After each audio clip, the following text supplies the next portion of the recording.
Hello everyone in Walnut and Oak class. Today is Friday the 5th of February and this is our EYFS and Key Stage 1 learning journey video for today. We are going to be rounding up our detective investigation, having a think about our lovely predictions and doing a bit of reflection to think about how we got on and what improvements we've made from previous weeks.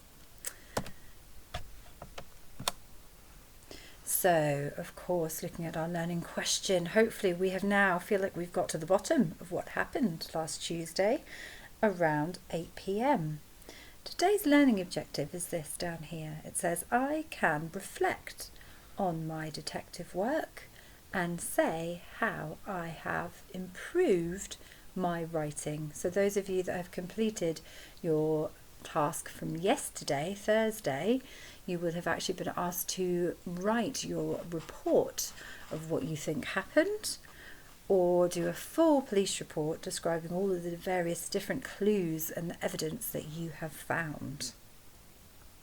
Now, something very exciting has happened. Before I go any further in our reflection, I need to share with you the exciting news that someone has actually come forward to PC Briggs with a very, very important piece of evidence, a very important clue. In fact, this clue is so important that it has completely uncovered the mystery of what happened last Tuesday at 8 p.m. Now, if you would like to see the evidence that shows what really happened, then what you need to do is look underneath this video on YouTube in the description box, and you need to find this. It's a link, and this link, if you click on it, will take you to another web page that has a video footage that was taken on the night, which shows exactly how the lily pads got scattered all over town.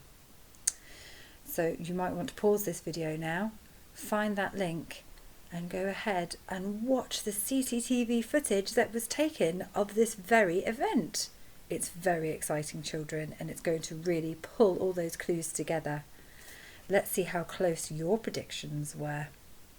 Stop the video now and enjoy seeing what happened on Tuesday. Well, this is a spoiler alert. If you haven't managed to watch the film yet, go back and follow that link.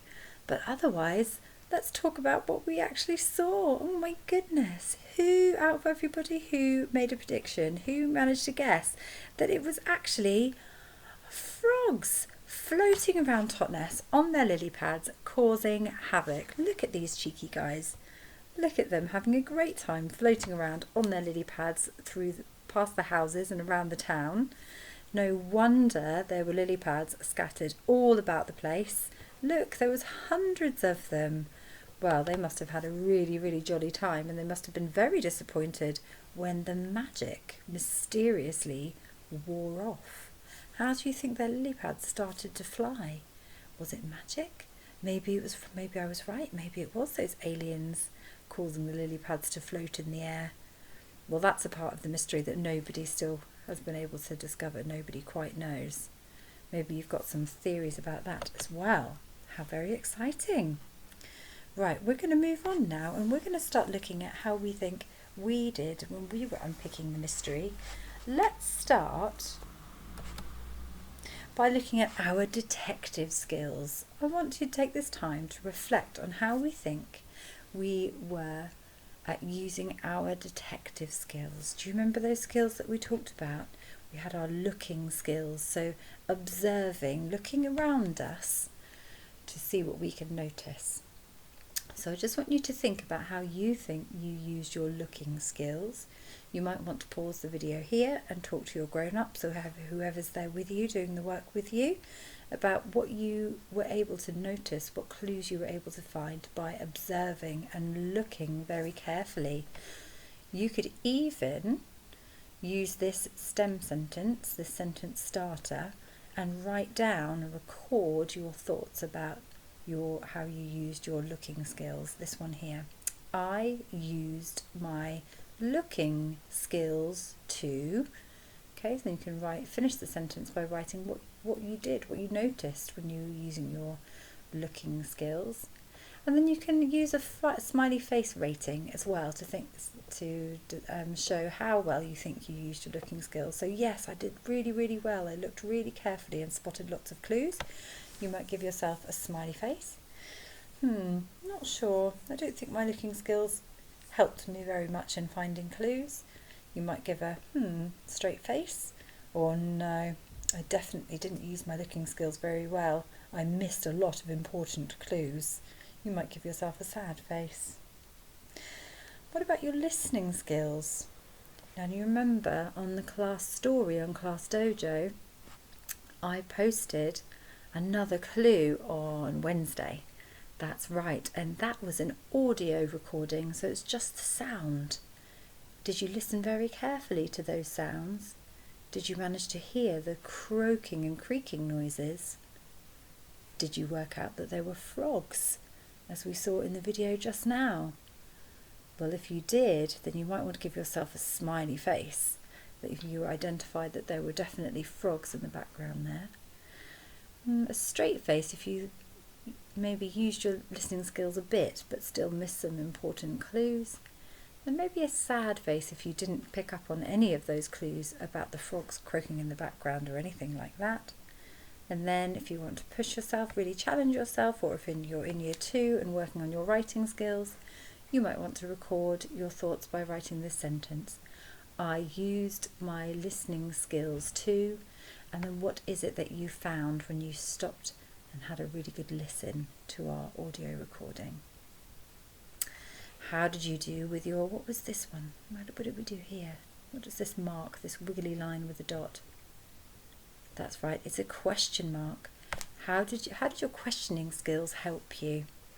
I used my questioning skills to, so you could phrase it like that, or just then I was thinking, you could actually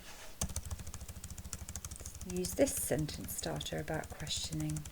You could say, my questioning skills helped me to. There we go. My questioning skills helped me to. How was it useful? Why was it useful to ask all those questions right at the beginning? And again, perhaps it might be better to phrase the question like this. My thinking skills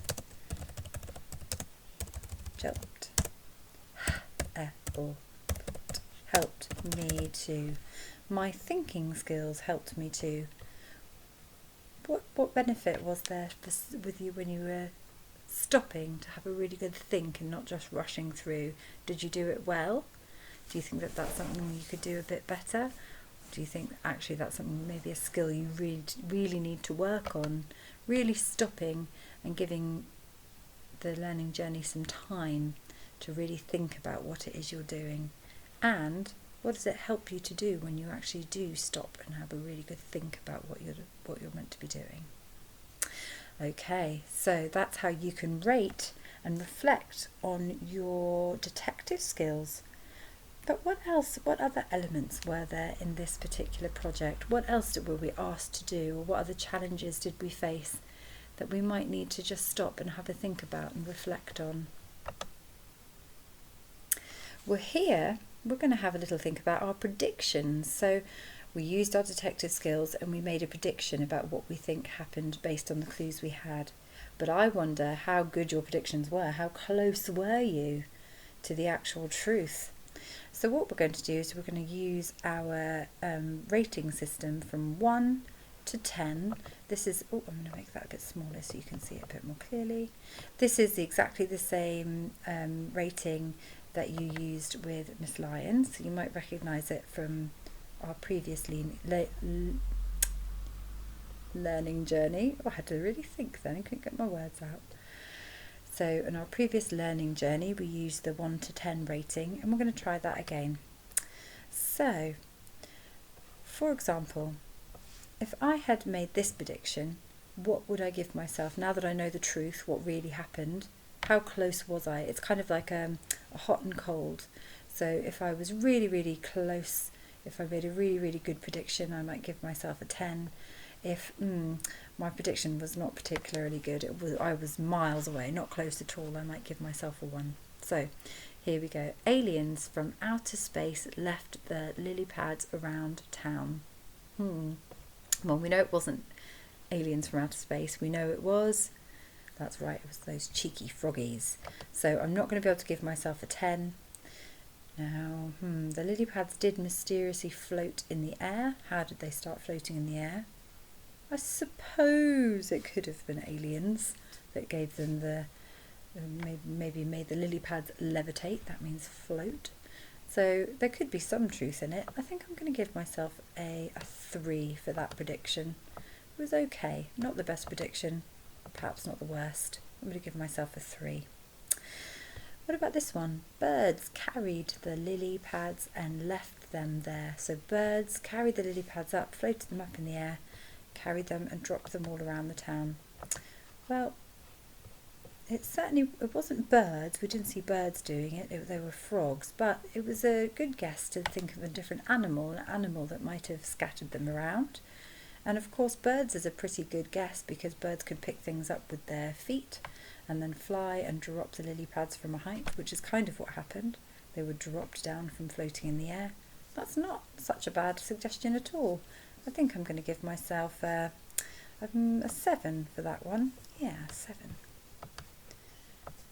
So I've got reasons, I can give good reasons why I thought that might have been the case. So I'm going to give myself a pretty good rating for that prediction. What about this one? It says, it was all a trick.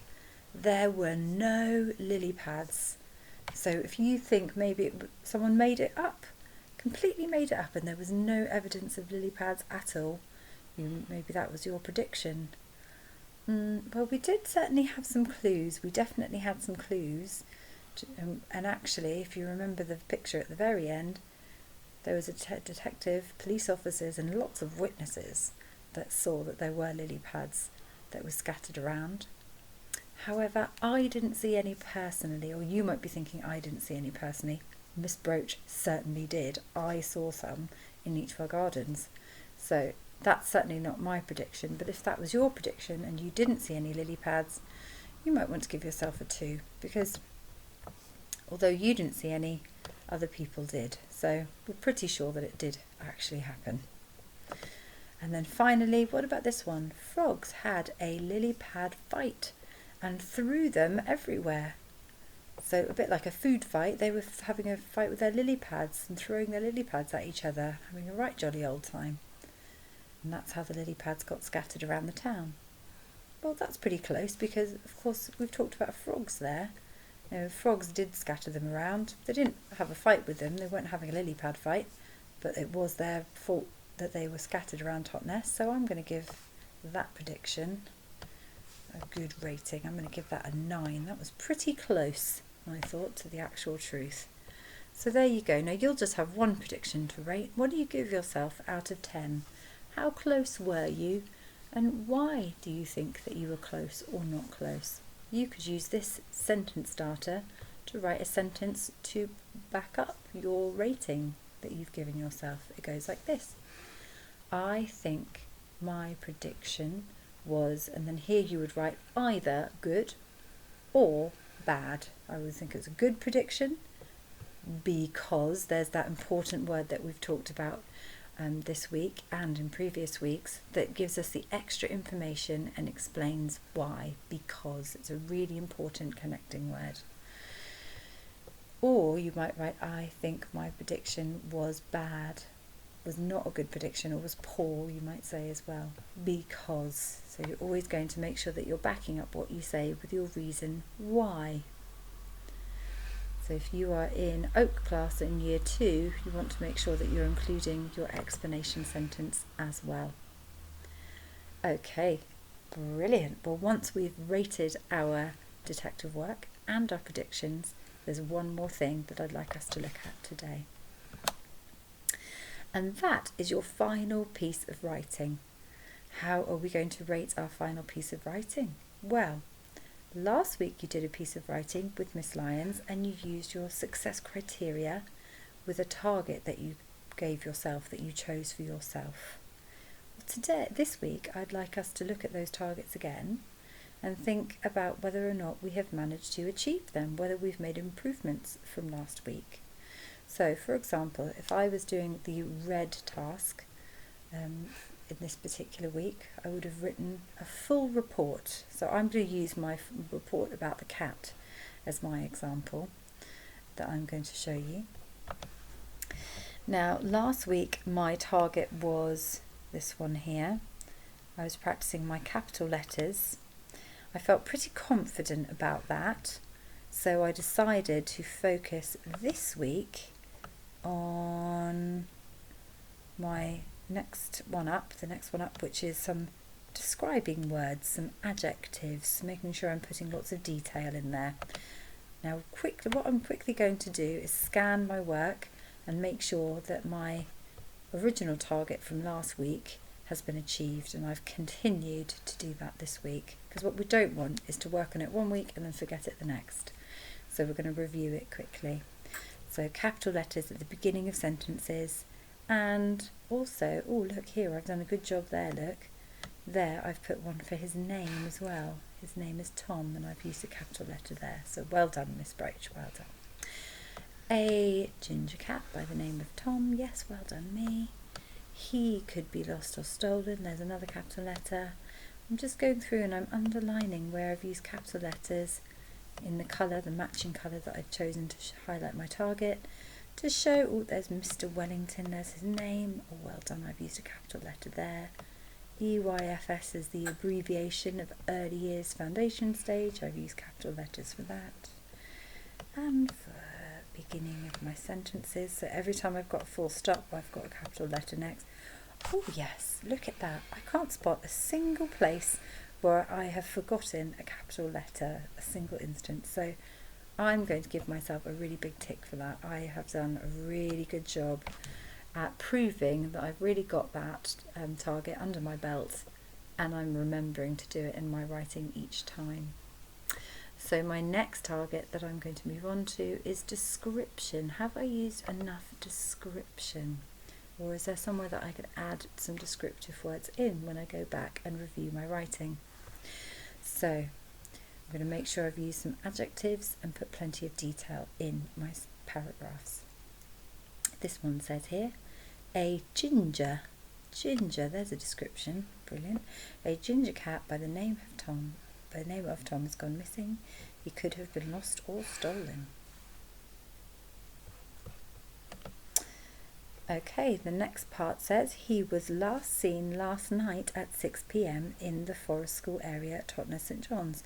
Now that is that sentence is absolutely fine. I can't think of another describing word or adjective that I might want to add, but I certainly could add a bit more detail right here at this bit here. So where it says last night, well, it depends on when I'm reading this as to what last night is. So rather than putting last night, I think it would be really important to put the actual date.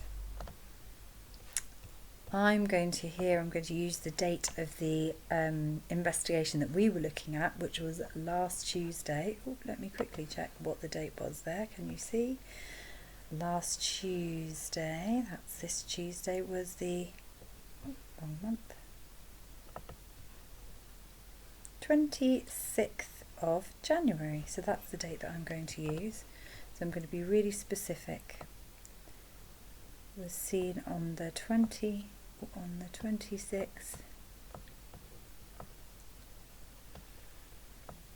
of January.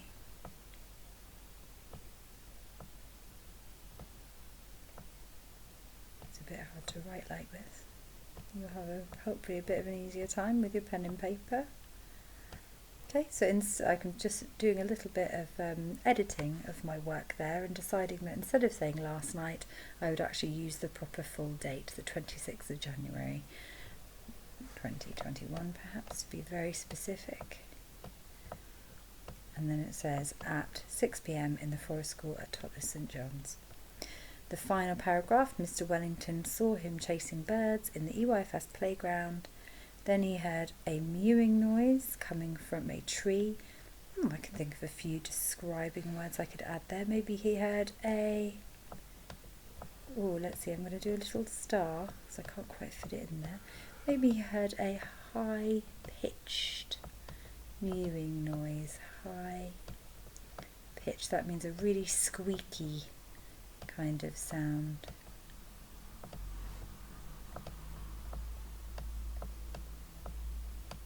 High pitch mewing noise from a, what kind of a tree was it? Maybe it was a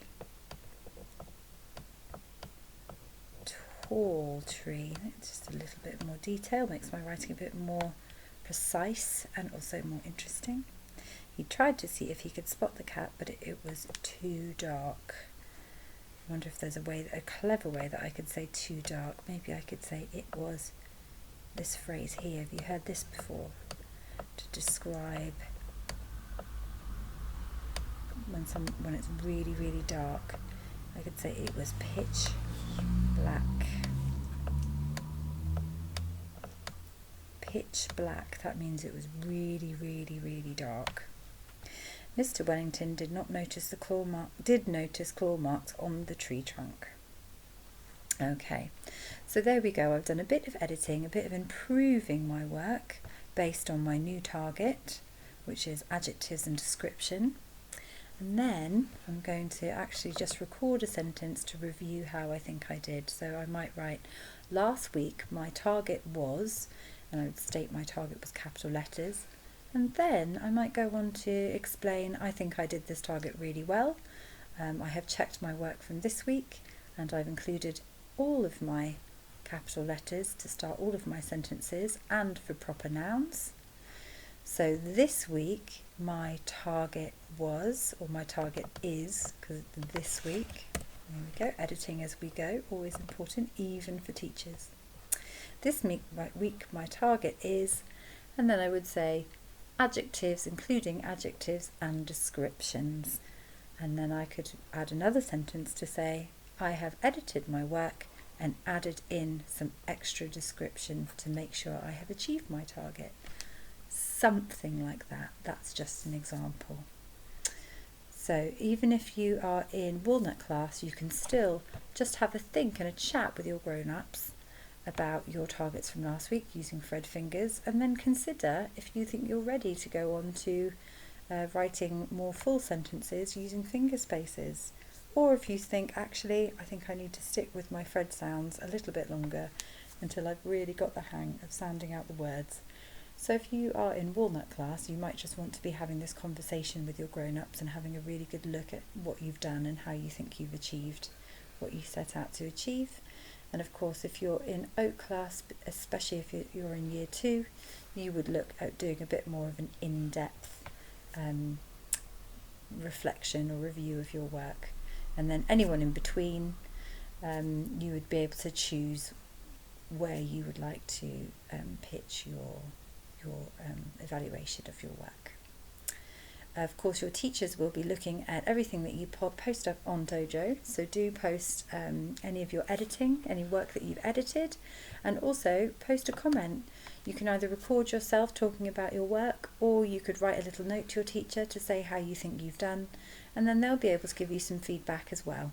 It's really, really helpful if we can carry on having conversations back and forth about the work that you've done, and that's the best way that you can learn and then improve on the learning. Okay, detectives, well done. I hope that you've really enjoyed this learning journey as much as I have enjoyed investigating along with you, and I look forward to some more exciting learning for next week. Have a lovely weekend. It's Friday, wahey! And we'll see you again on Monday. Take care, everyone. Bye-bye.